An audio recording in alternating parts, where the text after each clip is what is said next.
these players, this owner, this team, this manager does not deserve us as football fans. Simple as that. Oh man.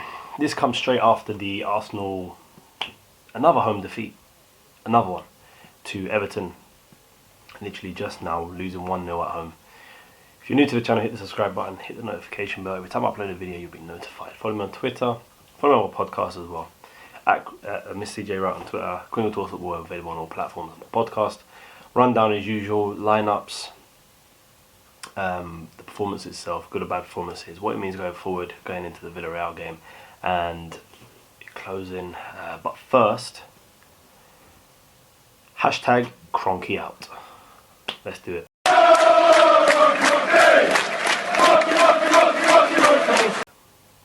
So as you can see on the screen, a couple of the pictures from the protest today, which started outside the Emirates Stadium. Fans up to a couple of thousands. It was rumoured that possibly a couple of thousand attended the protest in hashtag Kroenke out, and it was a joy to see from all the Arsenal fans who attended, you know, voicing their concerns, voicing their frustrations to the board. You know, we had the fans forum meeting yesterday in which Josh Kroenke attended via a Zoom call, in which he gave some sort of, you know, indication that, you know, the club was still, or the owners were still fully behind the club, and, you know, they're willing to spend money and it's all their fault, etc, etc, etc. But quite frankly, it hasn't washed with Arsenal fans. It doesn't wash with Arsenal fans anymore, and we've heard it all before from them, that they're fully behind us, you know, the self-sustaining model, etc, etc, and it just is not working. So, you know, the Arsenal fans, like I said, in protest, hashtag Kroenke out everywhere, has been everywhere for the last couple of days anyway, and it was just fantastic to see, which can't be said about Arsenal right now as a football club and as a football team. So look, the lineups on the screen now, just going through it. Leno started in goal, Callum Chambers came back in at right back, so did Holding, so did Mari, and Xhaka stayed in at left back. We had a midfield three, it looked more like a midfield three of Partey, Ceballos and Smith Rowe, and a front three of Saka and Nketiah and Pepe. And for the most part, for the first opening half, it started off really bright from an Arsenal perspective. We didn't create a lot in terms of actual chances, but we were on the front foot. We were you know, pressing high, winning the ball back early. We kept the ball well. We were controlling the midfield. Thomas Partey in particular was excellent in the midfield, I felt. You know, I tweeted at half time that he was playing the sort of Rodri/Busquets, or the Busquets/Rodri role quite perfectly. It looked like he had it down to a T, and I'll be honest with you, takes the bars out of that team and puts somebody in 10 times, like, you know, even 2 times better than him, it makes for a completely different midfield. And, you know, for the most part of the opening 45 minutes, it was all Arsenal. We had a couple of chances, nothing too extravagant. And towards the end of the first half, Everton grew into it. They forced a good save from Leno for a deflected shot. Richarlison had a shot which was saved as well. And Sigurdsson hit a free kick which hit into the bar. And you went into half time. The stats at half time were 59% possession to 41 to Everton, 6 shots from us, 7 to them. Both had 1 on targets and not productive in the slightest. We had 338 passes compared to their 228. 314 completed with a 93% pass completion rate. They had made 190 passes with an 83% pass completion rate. So it was a very much controlled performance at the time from Arsenal, but again, without creating anything clear cut. And from the offset, Everton defended really well. Let's be fair.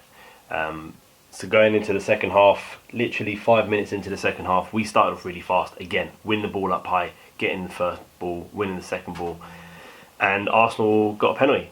The ball fell to Ceballos, who done a little quick shimmy away from Richarlison. I mean, it was literally the slightest, probably about that much of a connection to Ceballos' shin, and the referee gave a penalty. VAR checked it, kept with the penalty, and then VAR checked again for offside, which they checked Nicola Pepe offside, and the picture is up on the screen exactly where they drew the line. And to say hashtag corrupt FA any more that I have done on this channel, hashtag corrupt VAR, hashtag everything, just like, excuse my French, but VAR completely and utterly. It's becoming a bit of a joke now. They drew the line on Pepe's elbow. Now, the last time I checked, his elbow you can't score a goal with. It's from the t-shirt line. They drew it from the man's elbow. I only got to go back to the Fulham game where Gabriel's knee was in line with Lamina's shoulder and they gave that as onside. Pepe was in line with the defender, they gave it offside this time. It's a disgrace, if I'm honest. Utterly embarrassing from the FA, from VAR, from everything that I said needs changing completely. Wenger's law needs to come in, full stop, done. So the penalty was given, but obviously overruled now because of VAR for offside. And then from then, 67th minute, Ceballos had his shot, 25 yards out, well saved from Jordan Pickford. Arteta again, usually, he's been doing this recently where he brings on his subs about the 75th minute. Pepe and Nketiah came off, Odegaard and Martinelli came on. And then, with not even 2 minutes later, the ball was played from their left side across to Richarlison, who beat Xhaka very easily. Look, Xhaka's not a left back, so there's no blame whatsoever on him. He's not a left back, and it was only a matter of time before his situation at left back would be found out. Richarlison went into the box. It looked like he attempted a cross across the front of the goal. And Leno, I don't know what he was trying to do. He was trying to pick up the ball, hold the ball in, and yeah, it just went straight through his legs and went into the back of the net. It was an own goal. And what more can be said about this Arsenal season, where I've said it time and time again, that Arsenal mistakes lead to bad decisions, lead to goals, lead to VAR decisions, lead to sending offs, penalties, you name it. Arsenal make a mistake, it's punished, simple as that. And quite frankly, I'm sick and tired of it. Leno, for all intents and purposes, has been fantastic most of the season, but today was not a great day for him in the slightest. And then we bring on Willian in the 80th minute for Chambers, and from that moment on until the 91st minute where Martinelli had his shot saved, we did not create a single shot. For 11 minutes, we kept the ball, we pressed them high, we were playing the ball around, but we did not create one single shot.